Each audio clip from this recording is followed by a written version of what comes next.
नमस्कार दोस्तों, स्वागत है आपका द ग्राउंड रिपोर्ट में। मैं हूं समीर आत्मज मिश्र। उत्तर प्रदेश में लगभग सभी पार्टियों के बड़े नेता चुनावी मैदान में उतर आए हैं। जो नहीं उतरे हैं उनके भी उतरने की पूरी संभावना है। बीजेपी से प्रधानमंत्री मोदी खुद वाराणसी से लड़ रहे हैं। रक्षा मंत्री राजनाथ सिंह भी लखनऊ से लड़ रहे हैं। कांग्रेस नेता राहुल गांधी के अमेठी से चुनावी मैदान में उतरने की पूरी संभावना है। साथ ही प्रियंका गांधी का भी रायबरेली से टिकट पक्का ही माना जा रहा है। काफ़ी इधर उधर करने के बाद आखिरकार समाजवादी पार्टी के अध्यक्ष अखिलेश यादव भी कन्नौज से लड़ाई में उतर ही गए। लेकिन बहुजन समाज पार्टी की नेता मायावती चुनावी समर से दूर दिख रही हैं। ज़्यादातर सीटों पर उन्होंने उम्मीदवारों की घोषणा कर दी है, कुछ ही सीटों पर घोषणा बाकी है।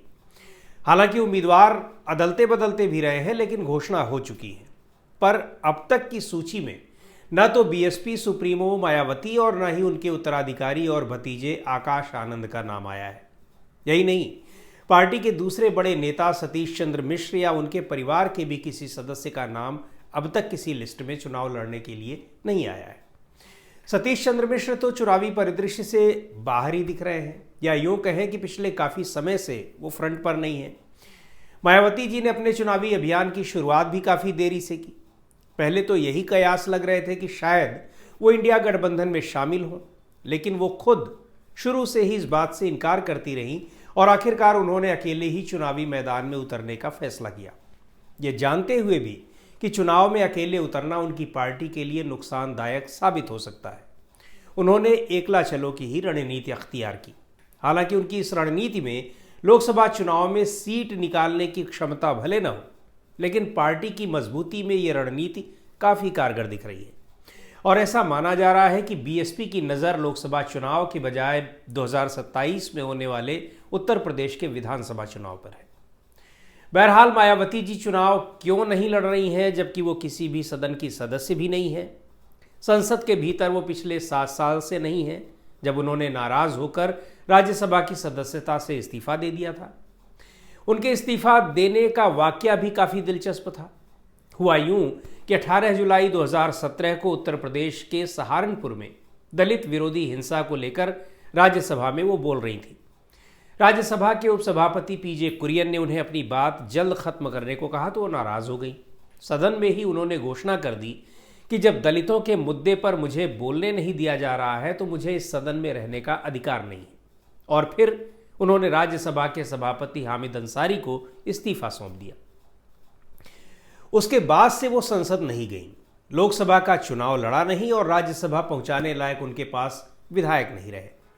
हालांकि 2019 के लोकसभा चुनाव में सपा बसपा गठबंधन के बाद उनके पास दोनों मौके थे, यानी 2019 में लोकसभा चुनाव लड़ सकती थी या फिर गठबंधन जारी रहता तो समाजवादी पार्टी की मदद से राज्यसभा पहुंच सकती थी, लेकिन गठबंधन टूट गया।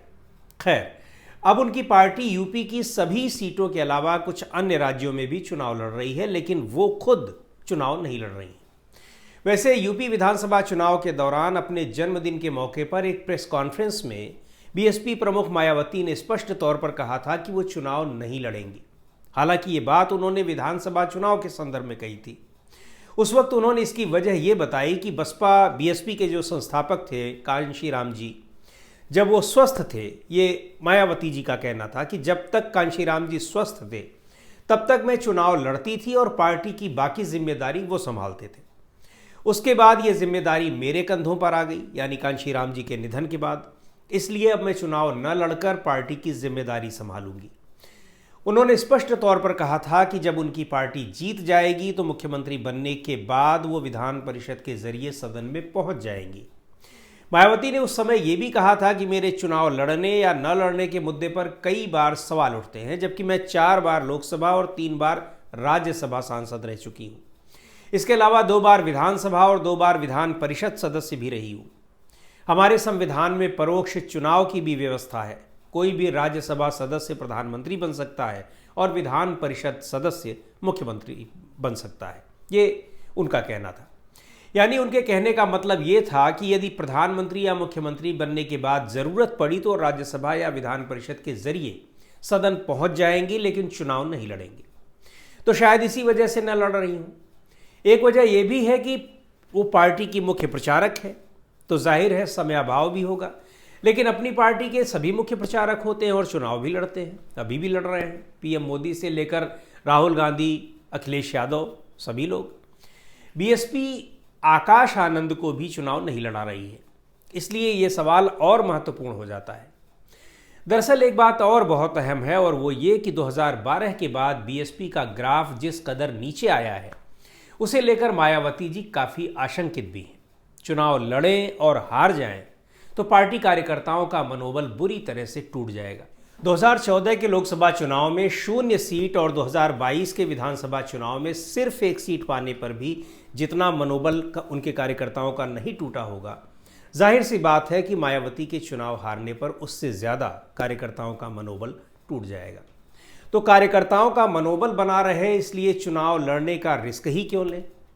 हालांकि ऐसा नहीं है कि वो चुनाव हारी नहीं है, शुरुआती दौर के कई चुनाव हारी हैं, लेकिन उनके बाद उनकी राजनीतिक हैसियत बढ़ती गई और फिर चुनाव हारने की नौबत नहीं आई।